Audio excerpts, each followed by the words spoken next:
أكبر الله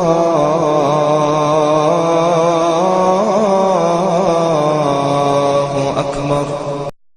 ایک بدماش نے کہا تھا، یہ ان کا مفکر ہی ہے ایک، اس نے کہا تھا مسلمانوں سے 4 چیزیں مٹا دو تو مسلمانوں کا وجود ختم ہو جائے گا۔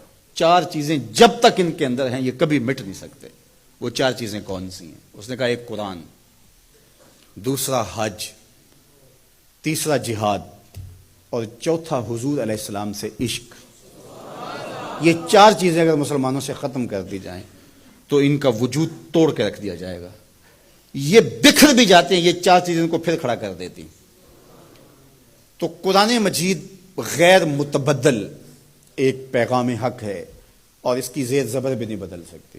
یہاں چچینیا میں اور ان ریاستوں کے اندر جب قرآن مجید چھین لیا گیا اور مدارس بند کر دیے گئے، مسجدوں کو تالا لگا دیا گیا، اور جو سبزی بھی بیچتے تھے وہ سبزی بھی دیتے تھے، قرآن کی آیتیں بھی سکھاتے تھے۔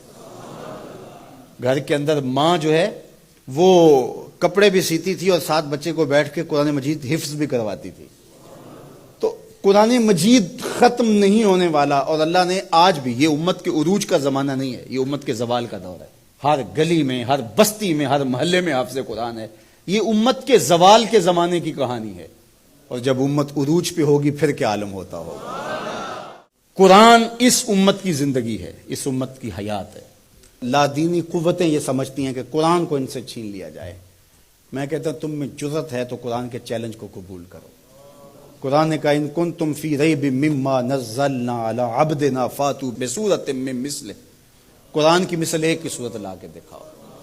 کھربوں ڈالر تم نے خرچ کیے نا، تم نے جگہ جگہ غدار خریدے ہوئے ہیں اور ان غداروں کو تم کروڑوں پیسے دیتے ہو، تو تم اتنے پیسے کیوں لگاتے ہو؟ پیدائشی عیسائی اور یہودی عرب ہیں، عربیون نسل ہیں مختلف بلاد عرب میں، ان کو جمع کرو، اور وہ بڑے بڑے شاعر اور ادیب بھی ہیں، ان کو بلاؤ جا کے، ان کو کہو کہ یہ 3 آیتوں کی ایک صورت لکھنی ہے، ہم تمہیں اتنے کروڑ ڈالر دیں گے۔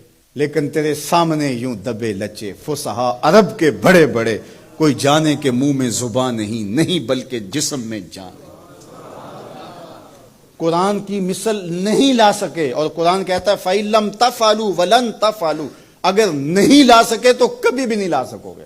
یہ قرآن کا چیلنج ہے، اور یہ کسی بند کمرے میں نہیں دیا، یہ کھلی کتاب میں چیلنج آج بھی موجود ہے۔ جو وکیل بحث نہ کر سکے وہ گالیاں دینا شروع کر دیتا ہے۔ پرے پنچایت میں آپ نے بھی دیکھا ہوگا کہ جو جھوٹا پڑ رہا ہو وہ آگے سے گالیاں دینا شروع کر، لڑائی شروع کر دیتا ہے۔ یہ جو ناروے میں واقعہ ہوا ہے یہ جھوٹے لوگ ہیں۔ اگر تمہارے میں ہمت ہوتی، تمہارے میں دم ہوتا تو قرآن کی مثل لاؤ نا، 3 آیتیں لاؤ۔ لیکن یہ آگ لگانے کا مطلب کیا ہے؟ آگ لگانے کا مطلب کہ تم اپنی شکست تسلیم کر رہے ہو کہ ہم اس کتاب کا مقابلہ نہیں کر سکتے، اس لیے گندگی اور غلاظت پہ اتر آئے ہو اور قرآن مجید کے نسخے کو آگ لگانا جانتے ہو۔ اور میاں تم کسی نسخے کو تو آگ لگا لو گے، لیکن جو روحوں پہ لکھا ہوا ہے اس کو آگ کیسے لگاؤ گے؟ اور علماء نے کہا ہے کہ جب قرآن مجید کو کوئی آگ لگائے یا اس کو پھینک دے تو وہ لفظ پھینکتا ہے، نور اڑ جاتا ہے اس کا۔ قرآن اللہ کی کتاب ہے، اللہ اس کی حفاظت کرتا ہے۔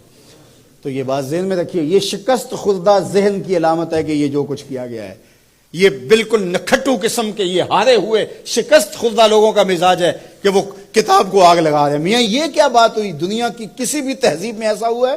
کوئی بھی دانشور ایسا کرتا ہے؟ تمہارے میں دم ہے، جرأت ہے تو اس کتاب کا مقابلہ کر کے دکھاؤ، اور تم نہیں کر سکتے اور کبھی بھی نہیں کر سکتے۔ اور یہ قرآن کا چیلنج 14 صدیوں سے موجود ہے۔ بڑے بڑے اہل سخن اس زمانے میں تھے جن کے سخن کا طوطی بولتا تھا، اور جو قادر الکلام شاعر اور ادیب اور فلسفی جو ہے وہ فصحا کہلاتے تھے، لیکن قرآن کا مثل وہ بھی نہیں لا سکے۔ تم کس کھیت کی مولی ہو؟ تو قرآن کل بھی چمکتا تھا، قرآن آج بھی چمکتا ہے، اور قرآن کے اجالے اور قرآن کی روشنیاں باقی رہیں گی۔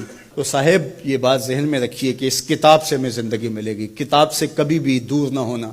چاہے 2 رکوع روزانہ قرآن مجید کی تلاوت معمول زندگی بنا لو، تمہارا کوئی دن قرآن کی تلاوت کے بغیر نہ گزرے۔ قرآن دن کے اجالوں میں اور رات کی تنہائیوں میں پڑھو، قرآن کے ساتھ جڑ جاؤ۔ یہ کتاب زندہ ہے، بلکہ اقبال نے تو کیا خوب بات کہی کہ فاش گوئیں مانچ در دل مزمرست، این کتاب نیس چیزیں دیگر است۔ اقبال کہتا ہے میں کھل کے نہ کہہ دوں جو میرے سینے میں چھپا ہے، یہ کتاب نہیں، یہ کوئی اور ہی شے ہے۔ یہ اللہ کی وہ لٹکتی ہوئی رسی ہے جس کا ایک سرا تمہارے ہاتھ میں